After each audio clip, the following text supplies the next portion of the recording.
The Iraqi dinar isn't TE, stable. Right now, the price we're being shown is a policy number, and the real market is screaming through the spread because the official rate can sit there like a calm photograph while the street rate moves like live video. And if you don't know which one is actually doing price discovery, you'll misread the entire setup. The conflict is simple. Institutions want you staring at the anchor while the market is whispering the truth in the gap. And the hidden mechanism most people miss is that Iraq doesn't really have one FX market. It has two pipes, two speeds, and two definitions of available. And that's why the story matters right now, not someday. Because if this spread snaps tighter, it tells you the plumbing is clearing and the pressure is easing. But if it widens, it tells you demand is being forced into the most expensive channel. And that's where the real stress starts. Here's the payoff I'm promising you up front. By the end of this, you'll know what's actually driving the gap, what the next 1 to 2 weeks can realistically look like, what levels matter in the street, quote, what would confirm convergence, what would invalidate it, and how volatility will try to manipulate you into making the worst decision at the worst moment. And the part most people skip, because it sounds boring, is exactly where the edge is. But that's not the part that matters yet. First, you need the snapshot, because without the numbers, you don't have a map. Officially, the dinar is still referenced around the low 1300s per US dollar, a number that's been treated like a policy anchor. Meanwhile, in recent market chatter and local quotes, street dealing has been seen meaningfully weaker. Think mid-1400s in some key areas at points, sometimes shifting quickly over days, not months. That difference is not a rounding error. That difference is the story. Because in any market where two prices exist for the same thing, the spread becomes a live barometer of access, trust, settlement speed, and enforcement. And when that barometer moves fast, it's rarely just sentiment. It's flow, it's constraint. It's someone paying up to get the thing they need on time. And in currency terms, on time means now, because trade and payroll and inventory don't care about your press conference. But here's the twist. People keep talking about the dinar like it is a chart with one line. It's not. It's a system with gates. And if you don't understand the gates, you'll chase noise and miss the signal. So let's talk about the spread the way professionals do, without romance. In a clean market, if the official channel is cheaper and the street channel is more expensive, arbitrage should close the gap. That's the textbook. Buy dollars where they're cheap, sell where they're expensive. Repeat until the prices converge.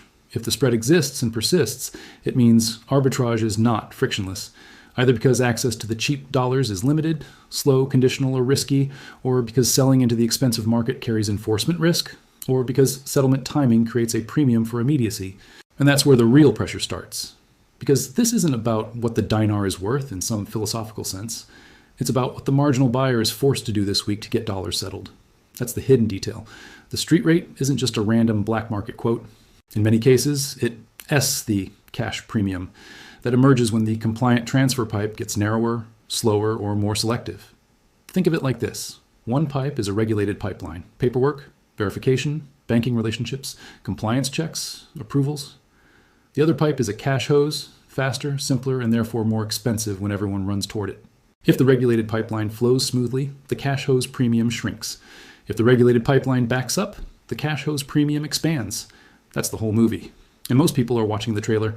Now let's connect that to why now, because timing isn't a vibe, it's a calendar. Early in the year, cash demand patterns can change. Salary cycles hit, importers reset orders, people rebalance savings, businesses try to restock after year end. Add thin liquidity, weekend gaps, slow administrative rollouts, policy transitions, and suddenly a small delay becomes a visible spike. If the system adds friction right when demand is seasonally firm, you don't get a gentle drift, you get a jump. And when the street quote starts stepping higher in tight bursts, that's often the signature of a bottleneck, not a grand narrative. Because if you're an importer who needs dollars to settle a shipment, you're not speculating, you're avoiding a supply chain break. You pay up. And when enough real economy buyers do that at once, the street rate becomes the true marginal clearing price for dollars right now. But that's not the part that matters most. The next detail is what flips the whole setup. The official rate being stable can actually be a source of pressure, not relief, because a fixed anchor in the face of real demand doesn't eliminate demand, it forces it to express itself somewhere else. Picture a dam with a fixed water level. If the inflow rises and the sluice gate doesn't open wider, the water doesn't stop. It spills around.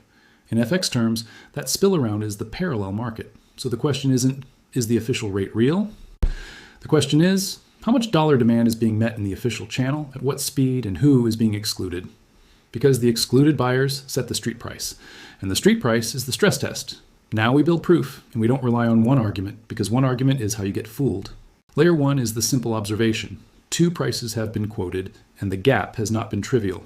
That alone tells you the market is segmented. Layer 2 is mechanics. Arbitrage isn't closing it, which means there are barriers: documentation, approvals, settlement timing, risk of being flagged, or simply limited access to the cheaper dollars. Layer 3 is institutional behavior.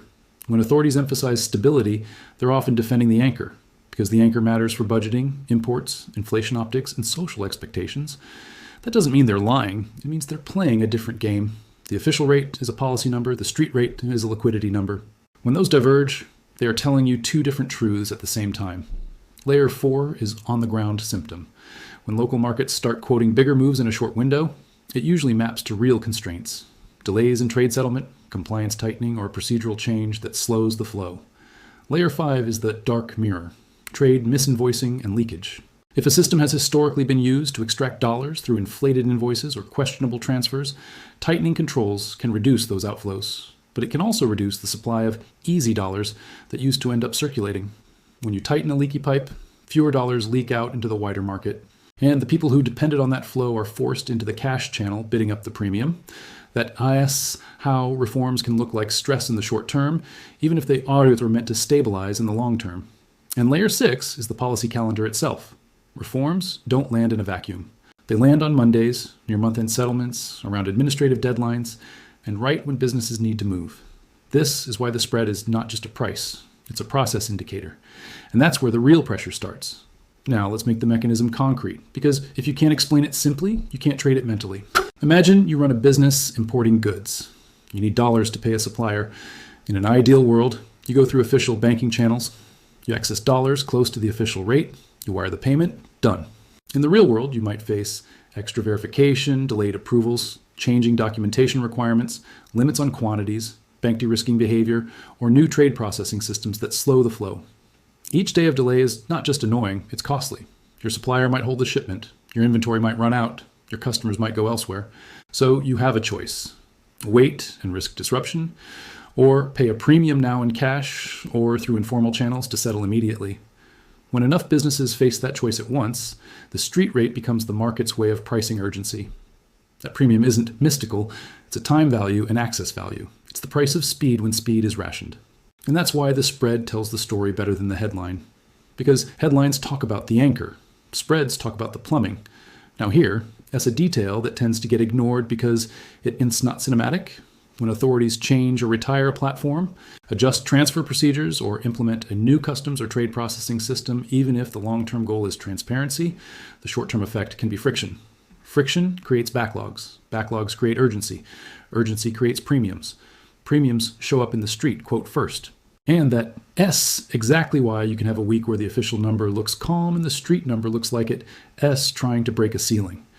Because if this one level breaks, the math changes. Above certain psychological thresholds, behavior shifts. People stop thinking, this is a temporary blip, and start thinking, I should lock in dollars now before it amass worse. That mindset alone can create a reflexive loop. Buyers pull forward demand, which tightens cash availability, which lifts the street quote, which pulls forward more demand. This is not a conspiracy. This is reflexivity. It's a crowd responding to constraints in a way that amplifies them. And it can flip fast, but that's not the part that matters most. The next part is, what does the other side do? Because markets are made by forced behavior. If the spread widens and stays wide, authorities have a few tools, and each tool leaves fingerprints you can watch. They can increase effective dollar supply through official channels, speed up processing, loosen certain restrictions, or crack down on cash market dealing and enforcement. They can also jawbone, signal stability, warn against speculation, promise convergence. Jawboning can matter if the market believes the plumbing will actually improve. But if the bottleneck is operational, words alone don't move containers or clear backlogs. The market will wait for proof. And proof shows up as a narrowing spread, not a statement. So what should you watch this week if you want to be evidence-driven? Watch whether street quotes stop stair-stepping higher and start compressing back toward the lower end of the recent range. Watch whether the spread narrows after specific administrative actions or banking announcements. Watch the pattern. Does the market spike and then mean revert within days? Or does it hold elevated levels and form a new plateau?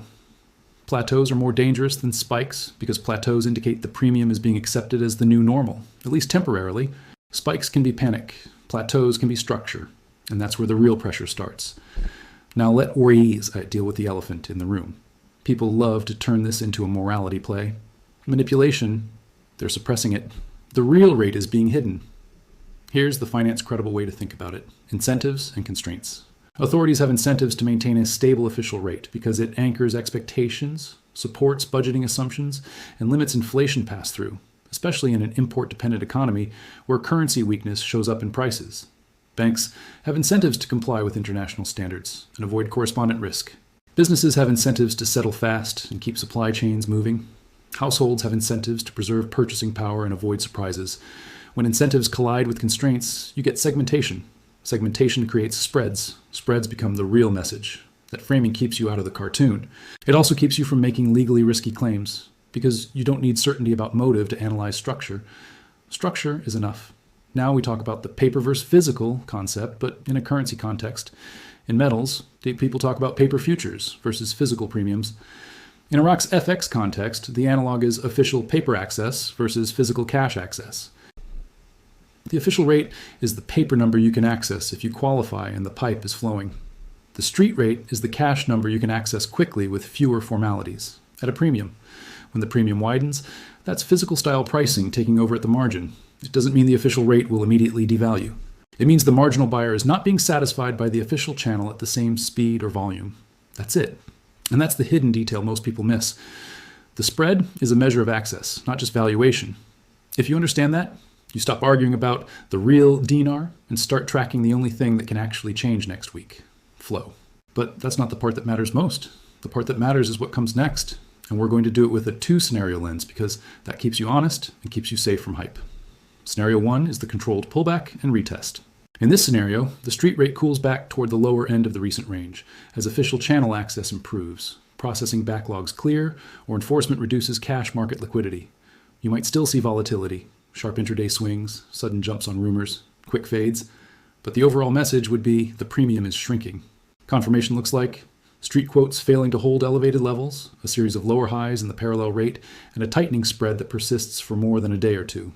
Invalidation would be repeated attempts to compress that fail, followed by new highs that hold, especially if they happen on quiet liquidity days or right after administrative bottlenecks are reported. Scenario 2 is continuation, squeeze, and gap risk.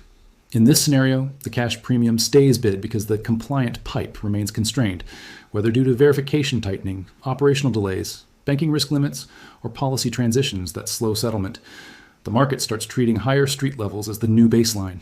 Confirmation looks like spikes that don't fully retrace, higher plateaus, and a spread that remains wide even after public reassurances. Invalidation would be a sudden, sustained compression that sticks, meaning not a one-day dip, but a multi-day tightening that survives the next round of demand. And here's the critical nuance. Both scenarios can include violent whipsaws. Price can whip around brutally, even if the thesis is correct. That's why you separate trend signal from noise. A one-day spike is not a regime change. A persistent plateau is more meaningful. But even plateaus can break quickly if policy acts decisively, or if flows shift. That's why you don't anchor emotionally. You anchor on observable behavior. And that's where the real pressure starts, on your psychology. Because volatility is not just a market feature, it's a weapon. In a two-rate system, volatility is how weak hands get harvested. You'll see a sudden jump, you'll feel urgency, you'll hear someone say, "It's over," you'll make a rushed decision near the worst price, and then the market will mean revert just enough to make you doubt yourself. Then you'll hesitate on the next move. Then the market moves again. This is how retail gets turned into liquidity for someone else's timing. So here's your shield. Decide in advance what information would actually change your view. Not what would scare you, what would change your view. Is it a sustained narrowing of the spread? Is it official channel access, visibly improving? Is it multi-day stabilization at a new higher street level? Is it a policy action that changes the incentives? If you can't answer that, you're not analyzing, you're reacting. And reaction is expensive, but that's not the part that matters most. The next part is the practical what to watch next week checklist, the kind that keeps you grounded when the timeline speeds up. Watch the spread itself as the primary metric, not one quote, but the pattern across days. Watch for round number behavior. Markets love thresholds. If the street quote pushes above a widely discussed number and holds there, it can trigger pull forward demand. If it can't hold, it signals exhaustion. Watch administrative cadence. Do rumors of delays cluster around certain days? Do moves happen after weekends when liquidity is thinner? Watch messaging versus outcomes. Statements are one thing. Sustained compression is another. Watch whether local availability of cash dollars seems tight. Anecdotal reports of premiums can be noisy, but when many independent signals align, it's a clue. Watch import settlement chatter. If merchants are complaining about process friction, it's a demand pressure signal. And watch for sudden crackdowns. Enforcement can compress street liquidity quickly, but sometimes that creates a temporary dip that snaps back if underlying demand is still constrained. That's why you don't confuse a crackdown dip with a structural fix. If the underlying pipe remains narrow, the premium returns, and that's where the real pressure starts. Now, let ES translate all this into the finance language you are used to if you come from metals, macro, or market structure. The spread is your basis. The official rate is the posted reference. The street rate is the cash settlement. When basis widens, something in the delivery mechanism is stressed. In commodities, that could be inventories, logistics, refinery capacity. In FX here, it's compliance throughput, settlement rails, and access distribution. When the basis widens and stays wide, the market is paying for immediacy. When the basis narrows, it's paying less because the system is meeting demand more smoothly. That's why people who obsess over the one true rate miss the point. The true rate is whatever clears the marginal need.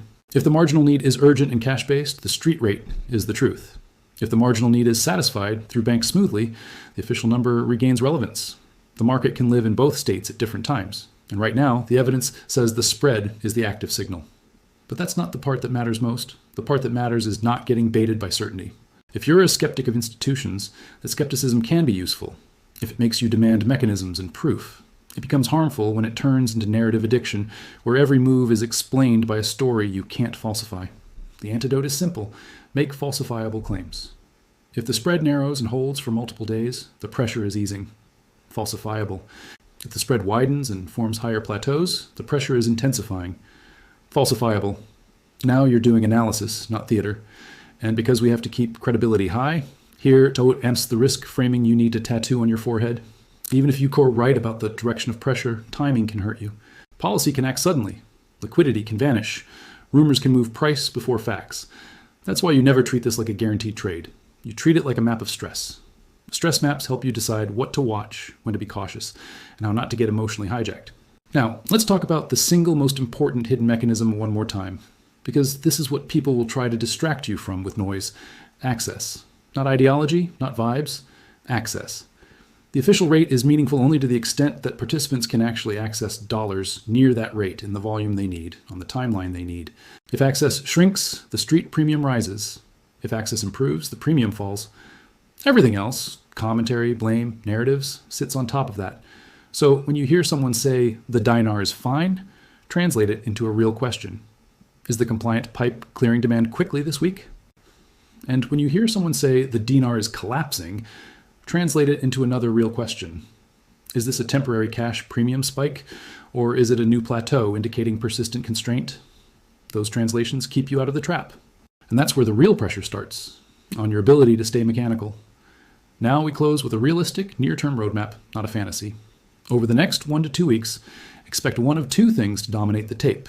Either a compression attempt that tests whether the system can actually deliver dollars smoothly, or a continuation of elevated street premiums if operational friction persists. The key levels aren't mystical, they're behavioral. If the street quote keeps printing and holding new highs relative to the recent range, that's continuation behavior. If it spikes, but can T-hold and keeps falling back toward the lower end of that range, that's compression behavior. Confirmation for convergence is boring, a quieter market, fewer sharp jumps, and a spread that stays narrower day after day. Confirmation for stress is loud, repeated stair steps higher, persistent premiums, and a market that reacts more to process friction than to reassurance. Invalidation for the stress thesis is sustained compression that sticks through the next demand window. Invalidation for the convergence thesis is failure, compression that fades, followed by a new plateau. And remember, volatility will try to trick you. A brutal dip can happen in a stressed market. A brutal spike can happen in a converging market. That's why you use sequences, not single prints. Now, one last thing. This is the subtle CTA, and I'm not going to beg for it. If you're the kind of person who rather understand the plumbing than argue the headline, you're my kind of market watcher. Stay in that identity. Stay in the mechanics. Keep a simple log, street quote behavior, spread direction, and what changed operationally around it. Do that for 2 weeks, and you'll understand this market better than most people shouting online for 2 years. And if you want the next update, don't chase drama. signal that you want more of the process, more of the map, and more of the what would change my mind approach, because that's how you build real edge in chaotic systems. The dinar story is not a single number. It's a spread, it's access, it's timing. And right now, the spread is telling you the truth.